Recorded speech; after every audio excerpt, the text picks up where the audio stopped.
Hello and welcome to Story Time with Miss D.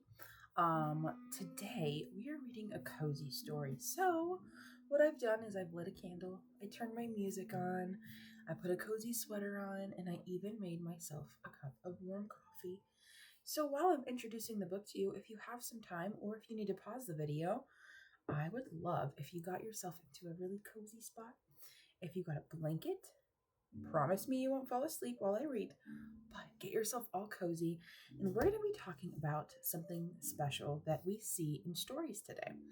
So, the book that I chose for us to read today is called Bear Snores On.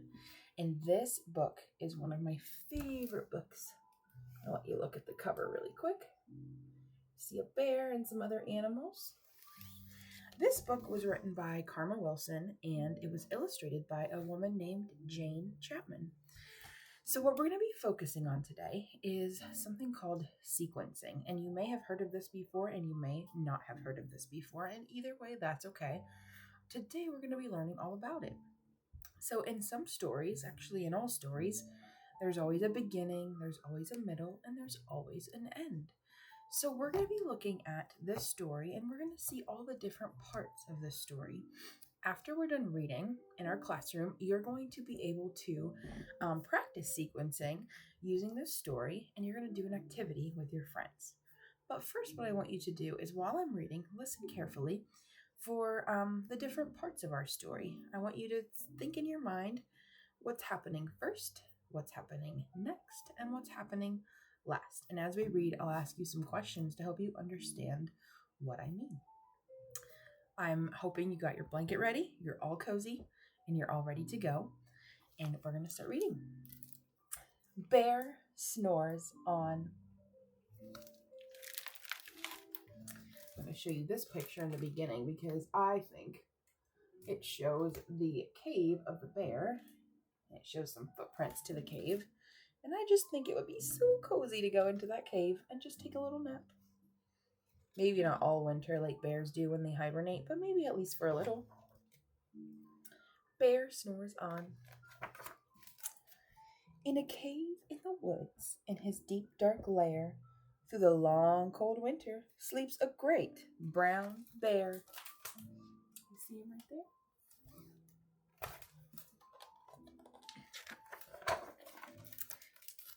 Cuddled in a heap with his eyes shut tight, he sleeps through the day, he sleeps through the night.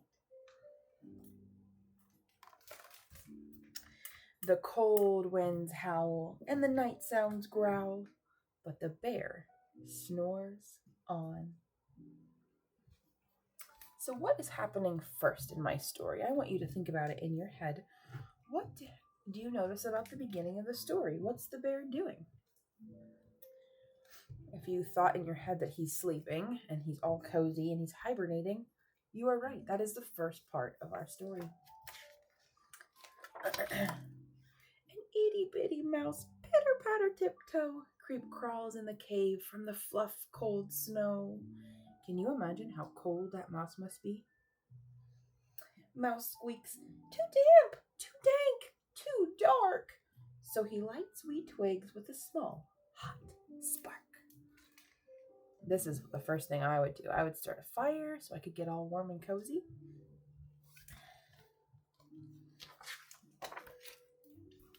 The coals pip-pop and the wind doesn't stop.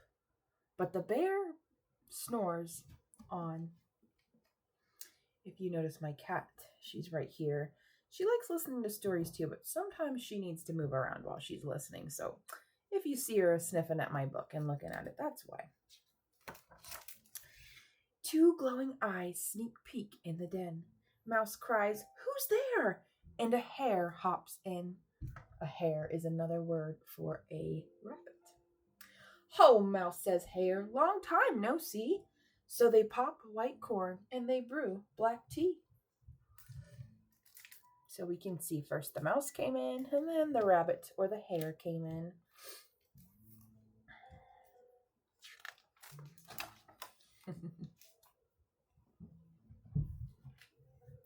Mouse sips wee slurps. Hare burps big burps. But but the bear snores on. A badger scuttles by, snuffs at the air. I smell yummy yums. Perhaps we can share? I've brought honey nuts, Badger says with a grin. Let's divvy them up, cozy down, and dig in. So we can see some what do you see that's happening in our story right now? So first the bear was sleeping in his cave and he was alone. Now what do you see? I want you to think about that for a little bit. If you were thinking that the bear got some visitors in his cave next, we had the mouse and the hare and the badger so far. It's kind of what happens next in our story, is that the animals come and visit our bear who is sleeping.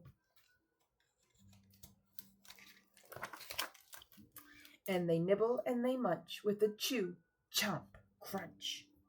But the bear snores on. Does anyone have a guess about what they think is going to happen next? I'm going to give you a little time to think about it, and then we're going to move on. I'm going to close my curtain here. There we go. Now we're back to being cozy. A gopher and a mole pitter-patter tiptoe. A gopher and a mole tunnel up through the floor. Then a wren and a raven flutter in through the door. Mole mutters, "What a night! What a storm!" twitters wren. And everybody clutters in the great bear's den.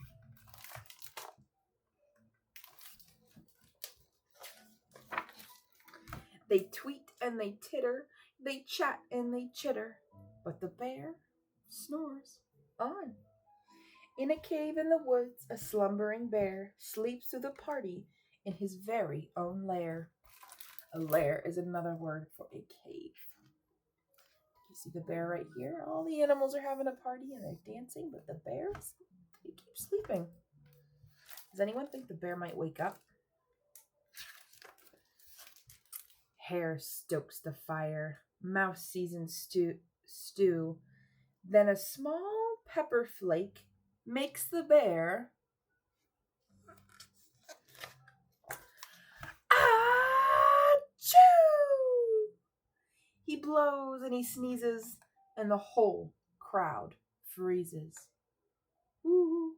Does anyone think that might be scary? If you're in a bear's cave and you're having a party and he's sleeping, but all of a sudden he sneezes, think he might be mad that you're in his cave? And the bear wakes up. Bear gnarls and he snarls. Bear roars and he rumbles. Bear jumps and he stomps. Bear growls and he grumbles. The animals look like they might be a little bit scared. Oh, but look at the bear. He looks like he's crying in this page. You can see some tears coming out of his eyes beside him. He says, "You've snuck in my lair and you've all had fun, but me, I was sleeping and I have had none." And he whimpers and he moans. He wails and he groans.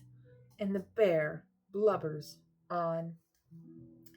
Mouse squeaks, "Don't fret, don't fuss, look, see. We can pop more corn, we can brew more tea." Bear gulps, bear gobbles, he sighs with delight. Then he spins tall tales through the blustery night. When the sun peeks up on a clear, crisp dawn, Bear can't sleep, but his friends snore on. You can see in this picture that all the animals are sleeping now, but Bear is wide awake. Did you like that book?